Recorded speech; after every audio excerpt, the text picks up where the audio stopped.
bienvenidos a un programa más de Contigo TV. Este programa especial lo hemos dedicado a Guayaquil.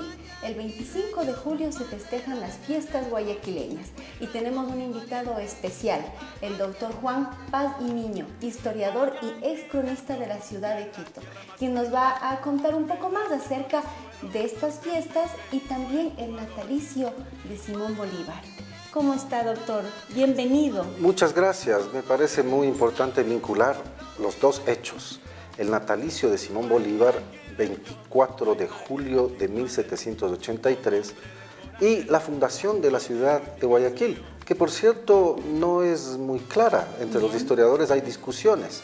Si bien se festejan las fiestas julianas con motivo del 25 de julio, de 1538 la ciudad está fundada, pero también hay discusión. En Guayaquil mismo se sostiene que el 15 de agosto de 1534, cuando se fundó la ciudad de Santiago por parte de Diego de Almagro, cuando ascendía a someter a los indígenas de la región andina, esa ciudad de Santiago es Guayaquil. Pero también hablan los cronistas e historiadores de Guayaquil de tres fundaciones de la misma ciudad.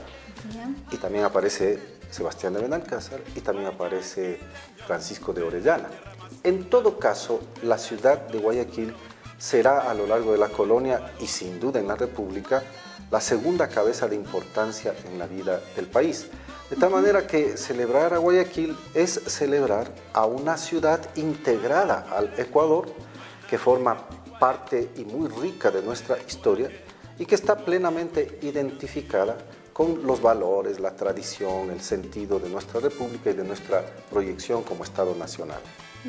Ya, doctor, muy interesante. Esos son datos que muchas veces se nos pasa y no sabemos con exactitud.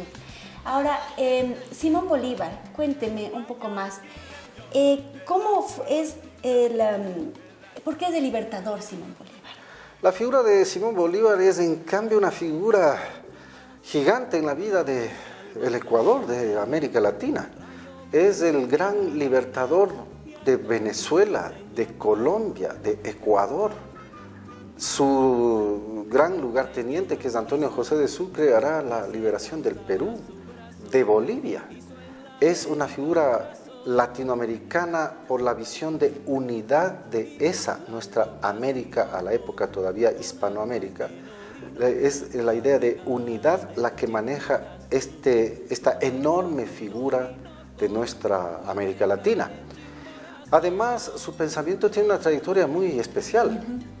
Entre 1810, cuando estamos en pleno fervor revolucionario, hasta 1819, cuando se crea la Gran Colombia, este es el Bolívar de la revolución, del ímpetu por la unidad. Tenemos que consolidar a esta nuestra América, que es nuestra identidad.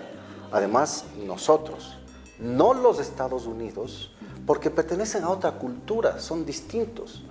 No, ni siquiera Brasil, porque también tiene una cultura distinta. Bolívar está pensando en la Hispanoamérica de la época y en hacer una gran nación continental. La fundación de la Gran Colombia es parte inicial del proceso. Luego tenemos este Bolívar que una vez en el poder, 1819 hasta 1828, bueno, es el Bolívar gobernante, es el presidente de la Gran Colombia, finalmente está además, se proclama incluso hasta dictador, 1828. Entonces este es el Bolívar institucional, el que piensa cómo organizar al Estado. Parecido a lo que ocurre en la actualidad, tenemos que organizar los estados. Bueno, entonces, ¿cómo organizar el Estado? Y en eso hará una reflexión política muy interesante. No a todos gustará, por eso es que, por ejemplo, caraqueños, colombianos, le rechazaban porque su pensamiento consideraban que no era adecuado al régimen republicano de mayor democracia. Él pensaba en un verdadero presidente hasta vitalicio en un momento determinado. Y finalmente, entre 1828 y 1830 tendríamos a este Simón Bolívar desengañado por lo que está pasando en América Latina.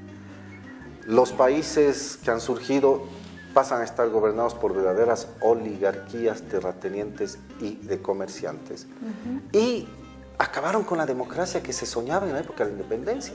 No hicieron la democracia participativa de los pueblos. sino unas democracias construidas a favor de unas élites. En el caso de cada uno de los países se podría examinar, ponían en las constituciones incluso una serie de regulaciones económicas para impedir que la población pueda acceder al dominio del poder estatal. Entonces, este es el Bolívar del desengaño, el Bolívar que dice he arado en el mar, el Bolívar que dice lo único que hay que hacer de América es emigrar, el Bolívar que dice la América es ingobernable. Bueno, son las tres facetas del Libertador, pero lo que queda resaltado siempre en la historia es este Bolívar de la unidad que lideró un proceso de independencia fundamental en la región y primero en la historia universal. América Latina es la región que lucha y se libera del coloniaje antes que Asia y África. Y en el mundo eso es un hecho, un hito importantísimo. Entonces, de allí que valoremos tanto el natalicio de Simón Bolívar, 24 de julio de 1783, porque es renovar la fe en esta figura que hizo la primera independencia. De allí a nuestros días, bueno, caminamos a otro sentido de la historia y de lo que son nuestros países. Ya, muchísimas gracias, doctor. Ahora vamos a una pausa y regresamos en un momento.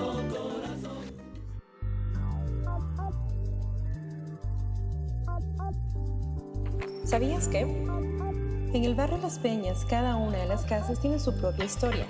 Aquí vivieron personajes ilustres de la política y la cultura del país, como el músico Antonio Neumane, los presidentes José Luis Tamayo, Carlos Julio Arosemena, entre otros. E inclusive Ernesto Che Guevara estuvo de paso por este barrio.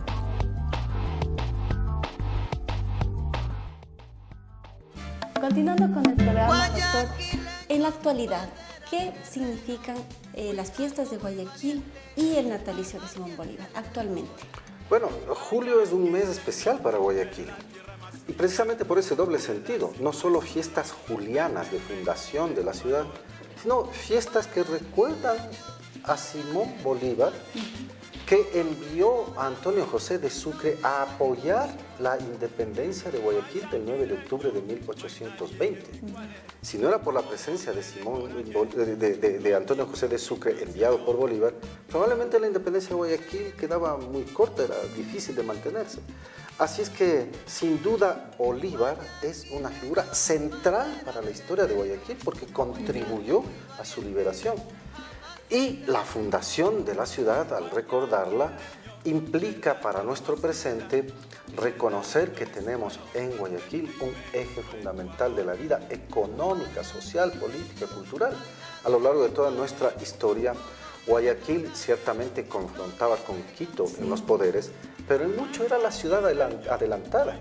No olvidemos que en Guayaquil está arraigado el liberalismo, mientras en Quito está arraigado el conservadorismo. Entonces Guayaquil tiene una gesta importante para la construcción de nuestra república. Y para la actualidad, Guayaquil es un eje de integración de la costa y de integración frente al país. Hay que recordar que los grandes patriotas de Guayaquil siempre hablaron de Guayaquil por la patria.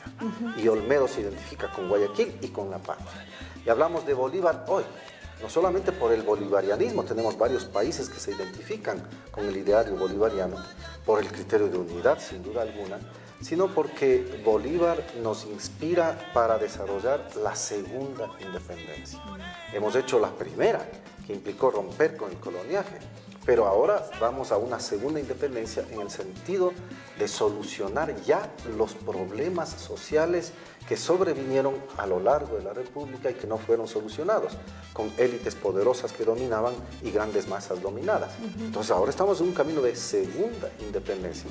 Y en eso el valor del pensamiento de Bolívar, el bolivarianismo, y como estamos haciendo esta complementación con lo de Guayaquil, entonces Guayaquil también una ciudad que junto a Quito y todas las otras ciudades del país tenemos comunicación para construir la segunda independencia en favor de los ecuatorianos y las ecuatorianas. Muchísimas gracias, doctor. Ahora vamos a ver un video que nos han preparado nuestros compañeros de algunos lugares emblemáticos de la Perla del Pacífico.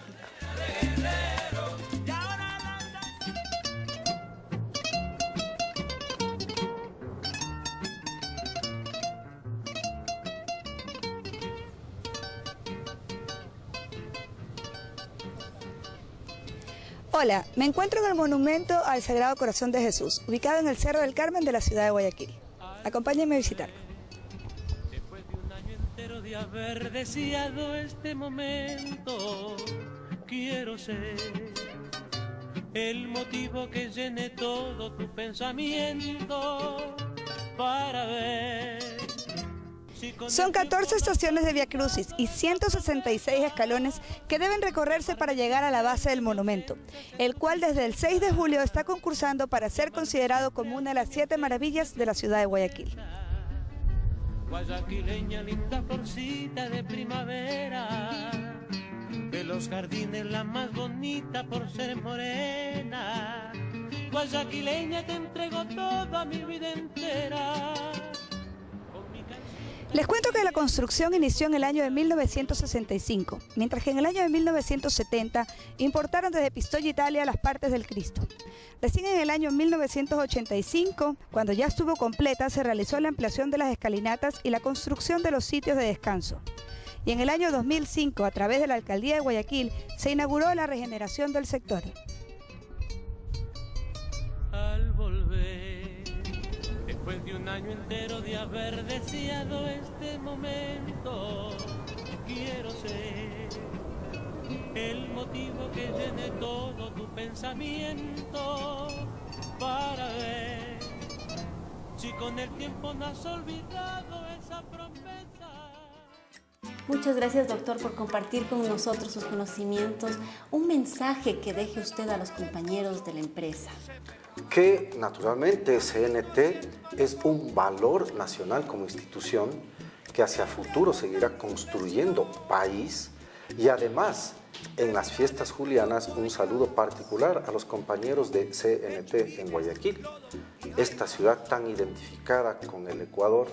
Vamos con todos ellos a construir un país cada vez mejor, y con esta enorme participación y colaboración de CNT, que merece ser resaltada por los ecuatorianos por ser una institución fundamental en la vida nacional. Muchísimas gracias, doctor. Espero que no sea ni la primera ni la última vez que usted nos acompañe. Claro. Dejamos una Muchas invitación gracias. abierta a nuestro Desde luego estudio. estaré. Muchísimas gracias. Bueno, compañeros de Guayaquil, festejen esta fiesta con mesura, sean precavidos. Hasta la próxima.